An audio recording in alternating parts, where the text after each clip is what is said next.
এখানে আমাদের একটা জিনিস মনে রাখতে হবে, যেই ঘটনাটা ঘটেছে সেটা অত্যন্ত বেদনাদায়ক এবং সেটা কারোরই কাঙ্ক্ষিত না, কিন্তু এটা একটা দুর্ঘটনা সেটা ঘটেছে এবং সেখানে প্লেনের এই ক্র্যাশ একটা হয়েছে, এতগুলো জীবন নির্বাপিত হয়েছে এবং সেখানে যারা অনেকেই ক্রিটিক্যাল অবস্থানে রয়েছেন। সো এই রকম একটা শোকাবহ একটা পরিবেশে আমরা ফেস করছি এবং এখানে হ্যাপেন্স টু বি ওই জায়গাটা হচ্ছে একটা স্কুল। আমাদের সেই দিক থেকে দায়িত্ব হচ্ছে শিক্ষার্থী তারা কিরকম ছিলেন, আমাদের কি করা যেতে পারে। সেই ঘটনার আমি বোধহয় 3টার দিকে আমি খবর পাই, 3:15 মধ্যে আমি এখান থেকে রওনা হয়ে মানে প্রধান উপদেষ্টার যে নির্দিষ্ট হয়ে আমি সেখানে চলে যাই। আর আমার আমরা একটা মিটিং করছিলাম, সেই মিটিংয়ে অন্য সহকর্মীরা চলে যান হচ্ছে বার্ন ইউনিটে এবং পরবর্তীকালে তারা সিএমএইচে তারা যান। সেখানে আমি 4টা থেকে 6:30 পর্যন্ত সেখানে ছিলাম বিভিন্ন, এবং সেখানে আমি মিডিয়াতেও আমি গিয়ে সেখানে ব্রিফ আমি করেছি। আমরা তারপরে সিএমএইচে এসছি, অত্যন্ত হৃদয় নিংড়ানো সেখানে বাস্তবতা। একজন প্যারেন্টস এসে বললেন যে তার বাচ্চাকে তিনি টাঙ্গাইল নিয়ে যেতে চান এবং গাড়ি অ্যারেঞ্জ করা যায় কিনা। যথাযথ আমরা যতটুকু সম্ভব সেই নির্দেশনা দিলাম সেটা যেন ব্যবস্থা করা হয়, সেই ব্যবস্থা হয়েছিল। শোক সন্তপ্ত পরিবারের সাথে যতটুকু তাদের সঙ্গে যোগাযোগ করা সেটা করলাম, কোনো অসুবিধা আছে কিনা। শুনলাম আমি যাওয়ার আগেই অন্যান্য উপদেষ্টারা এসে একটা বড় রকমের এখানে একটা সমস্যা হচ্ছিল, পুলিশ কর্তৃপক্ষ চাচ্ছিলেন সেখানে তাদের ব্যবচ্ছেদ করার জন্য। উনি তখন নির্দেশ দিলেন যেহেতু আমরা ব্যবচ্ছেদ করা সে কারণ হচ্ছে কিসের জন্য মৃত্যুটা হয়েছে, যেহেতু এটা অত্যন্ত অবভিয়াস যেটা প্লেন ক্র্যাশে হয়েছে, তখন নির্দেশ দেওয়া হলো এবং এবং পেরেন্টসরা অত্যন্ত ইসের মধ্যে ছিলেন যে আমার এই বাচ্চা কেন আবার করা হবে, আমরা তো সবাই জানি। তো সেই পরিপ্রেক্ষিতে নির্দেশনা তাদেরকে দেওয়া হলো, তারপরে তারা নিবৃত্ত থাকলেন এবং আলটিমেটলি ডিসিজ ফ্যামিলিজ তারা তাদেরকে নিয়ে গেলেন। সেখান থেকে আমি একটু ব্যাখ্যাটা একটু করতে চাই, সুযোগ যেহেতু পেয়েছি। আমি নিজেই আপনাদেরকে ডাকতাম, কাইন্ডলি আপনারা এসছেন, আমি অত্যন্ত আনন্দিত। সেখান থেকে আমরা তখন বার্ন ইউনিটে আমরা আসলাম এবং আমরা অবশ্যই বার্ন ইউনিটে দেখলাম এবং যেভাবে যতটুকু সম্ভব তখন সিঙ্গাপুরের সাথে তারা যোগাযোগ করতে চেষ্টা করছিলেন। সো রাত 10টা পর্যন্ত, 9:30 10টা পর্যন্ত সেখানেই ছিলাম। সো ওই একটা প্রেক্ষিতে তখন আমি এই বিষয়টা যখন ঘরে ফিরছি তখন এই পরীক্ষার বিষয়টা সামনে আসলো। অনেকেই প্রশ্ন জানাচ্ছিলেন যে এখানে আমরা পেছানো হবে কি না হবে, কেউ চাচ্ছিলেন পরীক্ষা হোক ইত্যাদি। এবং সেই প্রসেসের মাধ্যমে কয়েকজন উপদেষ্টার সঙ্গেও আমাদের কথা হয়েছে সেটা, এবং এইটা একটা সিদ্ধান্ত যেটা হুট করে নেওয়া যায় না এবং হুট করে নেওয়ার এখতিয়ারও কারণ নেই এককভাবে। তো সেখানে সেই প্রক্রিয়া যেরকমভাবে পরীক্ষা কন্ডাক্ট করার জন্য একটা রোল ডাউন করতে হয়, আবার পরীক্ষা যদি না হয় সেটা আবার রোল ব্যাক করার কিন্তু একটা বিষয় রয়েছে, যে প্রশ্নপত্রগুলো চলে গিয়ে থাকলে এক ধরনের বিষয় হবে, লোকাল অ্যাডমিনিস্ট্রেশনকে জানানো ইত্যাদি, সেগুলো ফিরিয়ে আনা, এই বিষয়গুলো নিশ্চিত করেই কিন্তু আমরা তখন হয়েছে সিদ্ধান্ত যখন হলো যে এটা আমরা পেছাবো, সেটা নির্দিষ্ট সময় হয়েছে এবং পরবর্তীকালে এটা জানিয়ে দেওয়া হয়েছে। কাজেই পরীক্ষা যেটা একটা ধারণা হয়তো রয়েছে যে একক সিদ্ধান্তে অনেক আগেই দ্রুতই এটা নেওয়া যেতে পারত, এটা বোধহয় এই ধারণাটা একেবারেই সঠিক না। ডিউ প্রসেস ফলো করে পরীক্ষা সেটা পেছানো হয়েছে এবং পরবর্তীকালে 2:30 3টা ওই সময়টাতে অবশ্যই না। তাহলে কি সিদ্ধান্ত কি তাহলে আপনি কি মনে করেন? আর এই সিদ্ধান্ত গ্রহণের ক্ষেত্রে এমন বিষয় এসেছিল যে পরীক্ষা যদি আমরা যেন নেই, কারণ অনেক বাচ্চারা আমরা তো সেরকম ভাবে এফেক্টেড হয়নি, আমরা চাই পরীক্ষাটা হয়ে যাক, সেটাও আমাদের বিবেচনার মধ্যে নিতে হয়েছিল। এটা এককভাবে ভাবতে পরীক্ষা শুরু থেকেই আসলো, তারা হলো শিক্ষা উপদেষ্টা শিক্ষা সচিবের পদত্যাগ দাবি করেছিল। সচিব আমরা বিকেল নাগাদ দেখলাম সচিবের প্রত্যাহার করা হলো। স্যার শিক্ষা না, সেটা সরকার বিবেচনা করবে। দাবি এই ঘটনার প্রেক্ষিতে আপনার দায়িত্বে থাকার আর সুযোগ আছে? আপনি কি মানে এখানে কোন রকমের এখানে আমার উপরে যে দায়িত্ব যেটা অর্পণ করা এরকম অব্যবস্থাপনায় যেটা শেষ হলো আর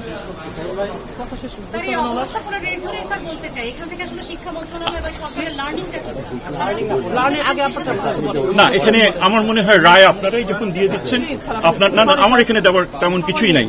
এখানে কোনো রকমের অব্যবস্থাপনা এখানে হয়নি। আমি সেটাই বোঝাতে চেষ্টা করছি। ব্যবস্থা নির্দিষ্ট যে নিয়ম কানুন আছে, আমি আর আপনাদের সঙ্গে উত্তর দেবো না। অশেষ থ্যাংক ইউ ভেরি মাচ।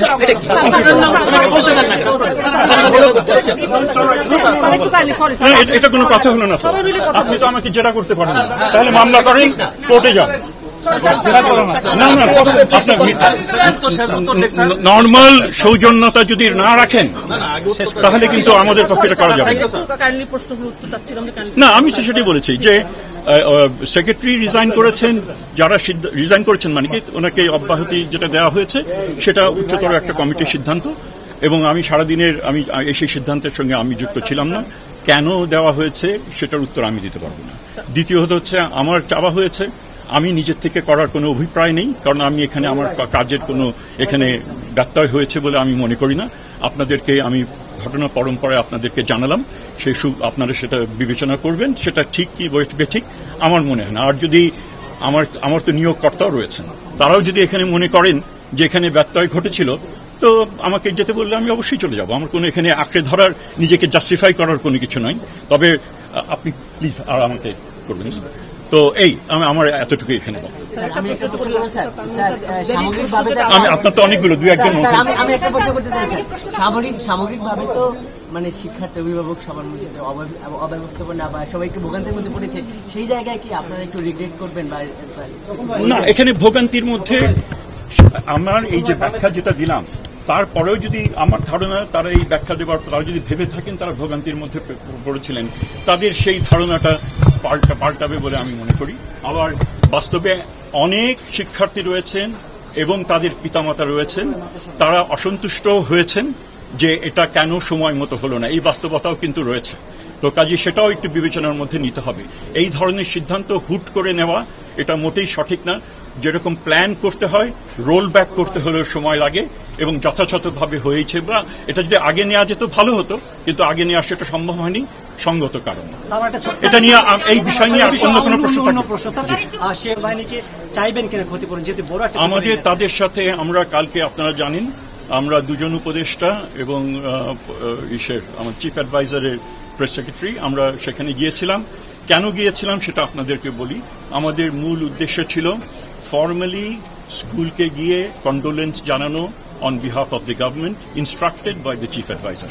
সেটা আমাদের ছিল। আমাদের দ্বিতীয় যেটা ছিল যে সেখানে পরিবার যাদের মারা গেছেন, যে সমস্ত বাচ্চা চলে গেছেন, তাদের পরিবারগুলোর সঙ্গে যোগাযোগ করা। সেই উদ্দেশ্যে আমরা সেখানে গেলাম। যাবার আগে থেকেই অবশ্য আমরা একটা দাবিনামা, 6 দফা দাবিনামা আমরা সেটা পেয়েছিলাম। তার ভিত্তিতে আমরা ছাত্রদের সঙ্গে একটু সেখানে উত্তেজনাকর পরিবেশ সেখানে সকালে অতটা ছিল না, কিন্তু আমাদের 2-2.5 ঘন্টা আলাপে, এবং আমাদের প্রথম যে কথাটা উপদেষ্টা আসিফ নজরুল সাংবাদিকদেরকে বলেছিলেন, যে সেটা আর ছাত্রদেরকে বলেছিলেন যে অত্যন্ত আমরা মনে করি যৌক্তিক দাবি দাওয়া সেগুলো ছিল। 2-1টার ব্যাপারে কিছুটা সংবেদনশীলতা ছিল, সেগুলো আমরা তাদের সঙ্গে সেটা বলি, সেই হিসাবে একটুখানি পরিবর্তন করা হলো, এবং সেই বেসিসে আমরা তাদের সঙ্গে আলাপ হলো। আমরা কখনই আমাদেরকে মানে চলে যেতে আমরা ভেবেছিলাম এটা শেষ হবে। কোনো কারণে দেখা গেল উত্তেজনা আরো প্রলম্বিত হলো, বাইরের থেকেও লোকজন এটা আসলেন, এবং আমরা পত্রপত্রিকা আপনাদের মাধ্যমেই জেনেছি এখানে কি ধরনের ঘটনা ঘটেছে, ইনফিলট্রেশন কিভাবে হয়েছিল অ্যান্ড অল দ্যাট। আমরা কখনোই চাইনি এখানে বল প্রয়োগের মাধ্যমে আমাদেরকে, এটা কিন্তু রাস্তাটা খুব একটা বেশি না, ওই স্কুল থেকে যেই মেইন পয়েন্ট যেখানে বড় রাস্তায় যাওয়া খুবই কোয়ার্টার মাইলও হবে না, তার থেকেও কম, কিন্তু সেখানে কোনো রকমের জন্য বল প্রয়োগ করা না হয় সেটা আমরা নিশ্চিত করতে চেয়েছি। প্রয়োজনে আমরা এখানে 1-2 দিন থাকবো, সেটাও আমরা মানসিকভাবে সিদ্ধান্ত নিয়েছিলাম, এবং সেই হিসাবে আমরা অপেক্ষা করেছি। পরবর্তীকালে আমরা সেখান থেকে চলে এসেছি। এখানে যেই দাবি দাওয়াগুলো আপনি যেটা বলছেন সেগুলো অবশ্যই সেখানে আছে, সরকার সেই বিষয়ে বিবেচনা করছেন, আমরা সেই কমিটমেন্ট আমরা দিয়ে এসেছি। আমরা এটুকুও বাড়তি, ওরা যেটা চাইনি সেটা যেটা বলেছি যে যারা গত হয়েছেন তাদের পরিবারের জন্য কবরস্থানে জায়গা, সেখানে স্পেস সেখানে দেওয়া হয়েছে।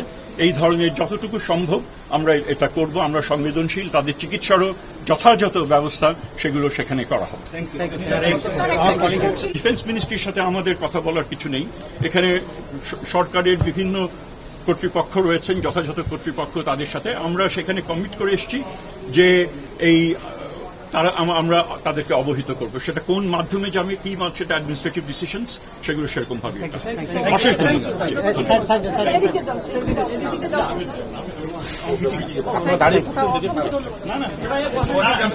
আমরা কাল পরশুর মধ্যে জানি, আমরা প্রেসকে জানাবো যে বিকেলে বা সকালে যে বললেন ওইটা হচ্ছে 24 তারিখের পরীক্ষাটা হবে বিকেলে, যেটা রসায়ন এটা 2 গ্রুপে, সেগুলো আর 22 তারিখের পরীক্ষাটা হবে সকালে।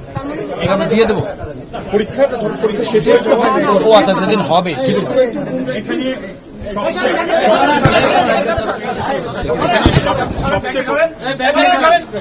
এটা সবচেয়ে গুরুত্বপূর্ণ একটা বিষয় ছিল যে তারা জানতে চাচ্ছিলেন যে আপডেটেড ইনফরমেশন। আমরা তখনই আমরা যাওয়ার আগেই সিদ্ধান্ত নিয়েছিলাম যে একটা কন্ট্রোল রুম ওইখানে আমরা করব, মানে স্কুল কর্তৃপক্ষ করবেন, যেখানে মন্ত্রণালয়ের প্রতিনিধি থাকবেন, ছাত্রদের প্রতিনিধি থাকবেন, স্কুল প্রতিনিধি থাকবে এবং অ্যালুমনাই অ্যাসোসিয়েশনের তারা থাকবে। এদেরকে নিয়ে তারা আপডেটেড যে যখনই যদি কোনো অঘটন ঘটে, হসপিটালে যদি স্ট্যাটাসের পরিবর্তন ঘটে, সেটা তাদেরকে জানানো হবে। এবং আমরা আরেকটা জিনিস একেবারে ভীষণ রকমভাবে ইনস্ট্রাকশন দিয়ে এসেছি স্কুলে, যে তোমাদের এই ঘটনাটা ঘটেছে একটা প্রেমিসের মধ্যে, বাটেড অ্যান্ড বন্ডেড একটা প্রেমিসের মধ্যে, একটা প্রতিষ্ঠানে, যেখানে প্রতিটা ছাত্রর রেজিস্টারের মধ্যে তাদের নাম তাদের লেখা রয়েছে, শিক্ষকদের নাম রয়েছে। এই ঘটনা যদি ঘটতো আপনার একটা পাবলিক প্লেস, একটা বাজারে বা হাটে বা অন্য রেল স্টেশনে, ওই সমস্ত জায়গায় যদি ঘটতো, তাহলে সেটার অ্যাকাউন্ট করা খুব মুশকিল হতো।